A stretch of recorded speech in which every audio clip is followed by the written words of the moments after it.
আসসালামু আলাইকুম, কেমন আছো বন্ধুরা? আজকে আমি 23 পৃষ্ঠার 6 নম্বরে দেখো বিয়োগ করো মানে ভগ্নাংশে বিয়োগ করো।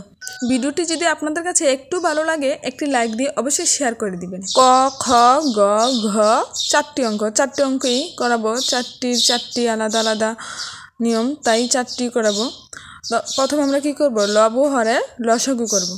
তো 7 আর 8-এর লসাগু করি। তো 7 আর 8-এর কি কোনো কিছু দিয়ে ভাগ যাচ্ছে না, তাই 7 8 56 হবে। আর যদি আমরা মানে 8কে ভাগ করে করি ঠিক একই হবে। 7 দুগুণে 14, 14 দুগুণে 28, 28 দুগুণে 56। যদি দেখি শুধু একটি সংখ্যাকে ভাগ করা যাচ্ছে, দুটিকে ভাগ যাচ্ছে না, একটি মৌলিক আর একটি সংখ্যাকে ভাগ যাচ্ছে, তখন ভাগ দিতে হবে না। দেখো এবার লসাগু দ্বারা 8কে ভাগ করি। তো 7 8 56, কত হলো? ভাগফল 7। এই 7 দ্বারা 3কে গুণ করব, 7-এর সাথে কি 3 গুণ, 3 7 21। তো এখানে 21 লিখব, মানে 3-এর জায়গায় 21 লিখব। লসাগু দিয়ে আমরা কি করব, হরকে ভাগ করব। যে ভাগফল হবে এই ভাগফল দিয়ে আবার উপরে যে লবের সাথে কি করব, গুণ করব। গুণ করে এই গুণফলটা বসাবো, মানে ওই লবের জায়গায়। আমি কিভাবে করেছি এটা আমি এখানে লিখে দিয়েছি সাইডে, তোমরা এটি স্ক্রিনশট দিয়ে রাখবে। কি করব, প্রথমে লসাগু মানে সবসময় ভগ্নাংশের অঙ্ক করার সময় লসাগু করব। লসাগু দ্বারা হরকে ভাগ করব, ভাগ করে ভাগফলের সাথে লব গুণ করব। 7 দ্বারা 56কে ভাগ করি, 7 8 56, কত 8। এই 8 দ্বারা কি উপরে 1, 1-এর সাথে গুণ করি, 8 1 8। তো দেখো 56, 21 থেকে 8 চলে গেলে কত থাকে, বিয়োগ করলে 21 8, 8 আছে 11 হবে কত হলে, 3 হলে। হাতের 1 আছে 2 হবে 1 হলে 13। তো 56 ভাগের 13। তো সুতরাং 56 ভাগের 13 এটাই উত্তর। তো তারপর এবার খ নাম্বারটা করি। দেখো খ নাম্বারে পূর্ণ সংখ্যা আর ভগ্নাংশ, মানে এটা মিশ্র ভগ্নাংশ। তো মিশ্র ভগ্নাংশকে আমরা অপকৃত ভগ্নাংশে প্রকাশ করে অঙ্কের সমাধান করতে পারি, আবার ভিন্ন একটি সহজ নিয়মও করতে পারি। তো মিশ্র ভগ্নাংশকে অপকৃত ভগ্নাংশে কীভাবে প্রকাশ করব, হরের সাথে পূর্ণ সংখ্যাকে গুণ করে লব যোগ করব। যোগ করে কি লবের স্থানে বসাবো, আর নিচে হর যা আছে তাই লিখব। দেখো 8 আর 15 একসাথে গুণ করলে আর উপরে লব কি 4 যোগ করবে। দেখো গুণ করলে কত হয়, আর নিচে কিন্তু 15 15ই থাকবে। তো অপকৃত ভগ্নাংশ যখন তৈরি করবে তখন 8 15 কত 120 যোগ 4 124। তো মানে উপরে 124 নিচে 15, অনেক বড় সংখ্যা হয়ে যায় না। তো এভাবে আমরা করব না, আমরা কি করব, পূর্ণ সংখ্যাগুলো মানে একসাথে।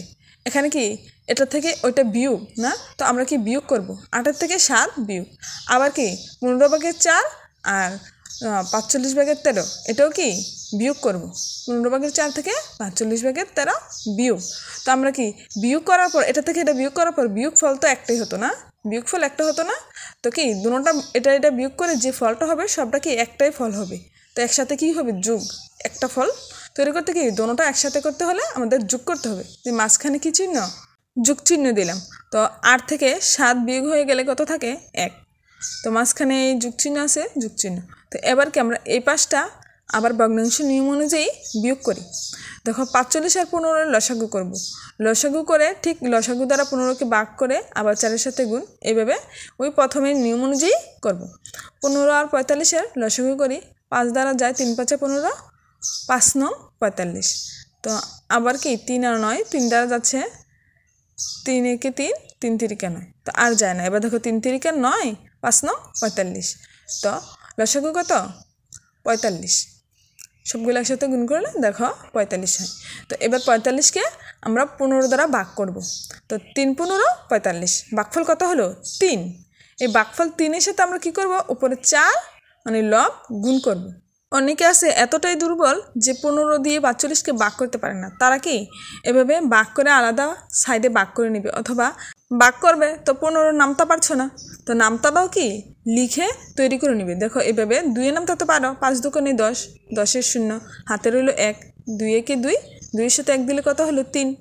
আমি কিন্তু সবাইকে বলিনি, পুরো ক্লাস জুড়ে ধরো 100 জনের মধ্যে 5 জন এরকম থাকে যারা এখনও ভাগই করতে পারে না বা গুণও করতে পারে না। এভাবে 1 2 দ্বারা গুণ করে করে অনেক বড় বড় সংখ্যার কি নামতা তৈরি করে নেওয়া যায়।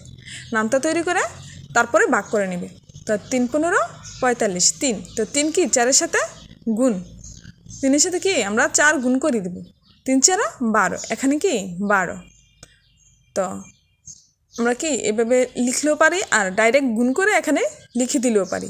তো বিয়োগের বিয়োগ চিহ্ন 45 একে 45, 45 দিয়ে 45কে ভাগ করলে ভাগফল কত হয় 1। তো 1 দ্বারা 13কে গুণ করলে 13কে 13। তো যেভাবে আছে এভাবে 1 লিখে দিলাম। তো বিয়োগের 13 বড়, তো 13 থেকে 12 বাদ যাবে, বাদ গেলে কি আর 1 থাকবে, কার থাকবে বিয়োগের 1 বাকি থাকবে। তো বিয়োগ যোগ, যোগ হলে আমাদের যোগ চিহ্ন দিতে হয় না, আর বিয়োগ হলে বিয়োগ চিহ্নটাকেই দিতে হয়। তো এবার দেখো এই বিয়োগ চিহ্ন দ্বারা এই যোগ চিহ্নটা পরিবর্তন হয়ে যাবে। মানে কীভাবে পরিবর্তন হবে দেখো, প্লাসে আর মাইনাস মানে যোগে আর বিয়োগে কি হয় বিয়োগ হয়ে যায়। আমরা বীজগণিতে সূত্রের সময় এটা ভালো করে একটু খেয়াল করি, বেশি পাটিগণিতে এত একটা খেয়াল করি না। তো এখানে কি প্লাস চিহ্ন দ্বারা মাইনাস চিহ্নকে গুণ করলে কি প্লাসে মাইনাসে মাইনাস, এখানে মাইনাস হয়ে গেল। তো এবার কি এটা 1 থেকে কি এটা বিয়োগ, আর যদি প্লাস হতো আমরা এভাবে লিখে দিলে কি হয়ে যেত। আর বিয়োগে যেহেতু তাহলে আমাদের বিয়োগ করতে হবে। তো পূর্ণ সংখ্যার নিচে আমরা 1 ধরতে পারি। তো 1 আর 45-এর লসাগু কি 45। তো 45 দ্বারা 1কে ভাগ করলে 45 একে 45, তো 45ই হলো।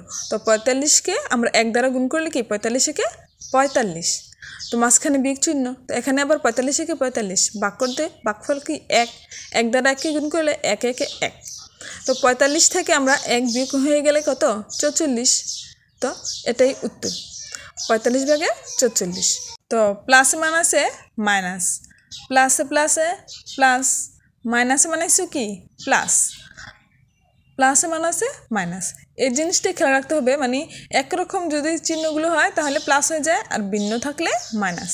তো গ নম্বরে দেখো পূর্ণ সংখ্যা থেকে মানে মিশ্র ভগ্নাংশ, পূর্ণ সংখ্যা আছে ভগ্নাংশ আছে, তা আমরা বিয়োগ করবো কীভাবে।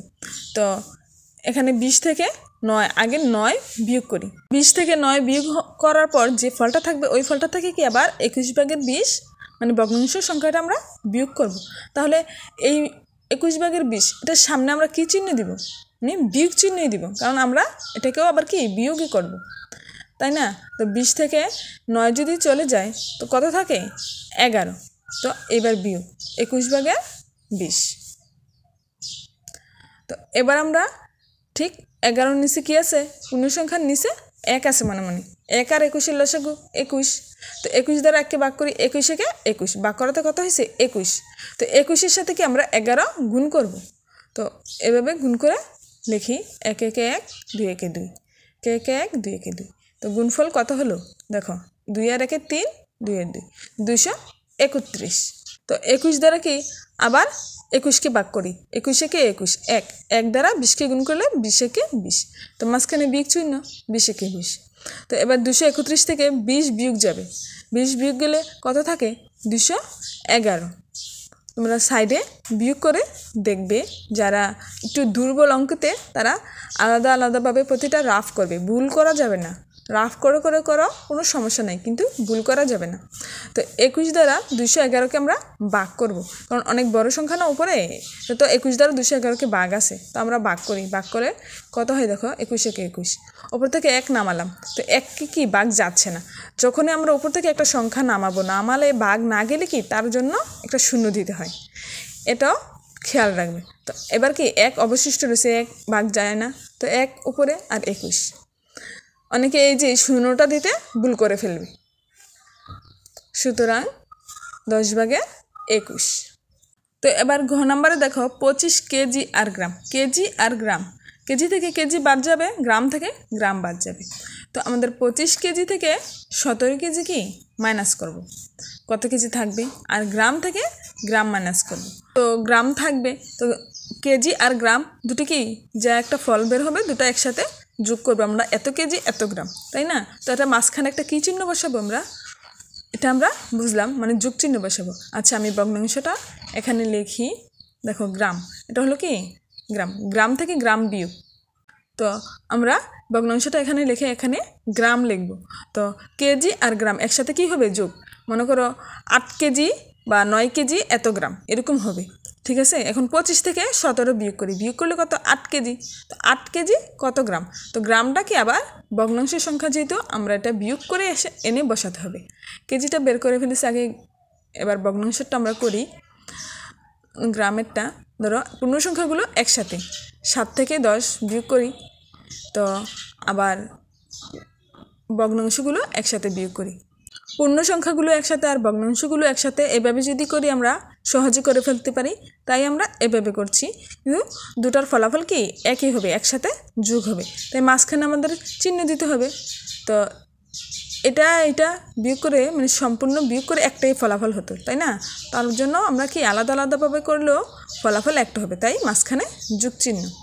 তো এবার দেখো যেভাবে আছে এভাবে দেখি 8 কেজি, শুধু ভগ্নাংশটা করার বাকি আছে, তার জন্য আমরা আর বাকিটাকেই সম্পূর্ণ হয়ে গেছে, এটা যেভাবে আছে এভাবে লিখে দিই। এবার 10 থেকে 7 বিয়োগ গেলে কত থাকে? 3। তো 3 কি? এটা গ্রামের সংখ্যা না, তাই এটা ব্র্যাকেট দিয়ে আলাদা রাখলাম, কেজির সাথে একসাথে করব না। 5 আর 25-এর লসাগু করব, ঠিক আগের নিয়ম অনুযায়ী লসাগু মানে করব, ভগ্নাংশের বিয়োগ যেভাবে করে এভাবে। 25 দ্বারা 5কে ভাগ, 5 5 25, 5 দ্বারা 1কে গুণ, 5 একে 5, তো আবার মাঝখানে বিয়োগ চিহ্ন, 25 একে 25, 1 দ্বারা 7কে গুণ, 7 একে 7। তো এখানে কি গ্রাম, মানে এটা কি গ্রাম। তো এবার আমরা আবার কি পরের লাইন করছি, এক লাইনে তো আর সবটা করা যাবে না। তো এখানে 3 যেভাবে আছে এভাবে রেখে দিব। এই চিহ্নগুলো কি মনে করে দিতে হবে। 25 হর 25, তো 7 থেকে 5 চলে গেলে আর কত থাকে? 2, বড় সংখ্যাটার মধ্যে থাকে, তো বিয়োগের 2 থাকে।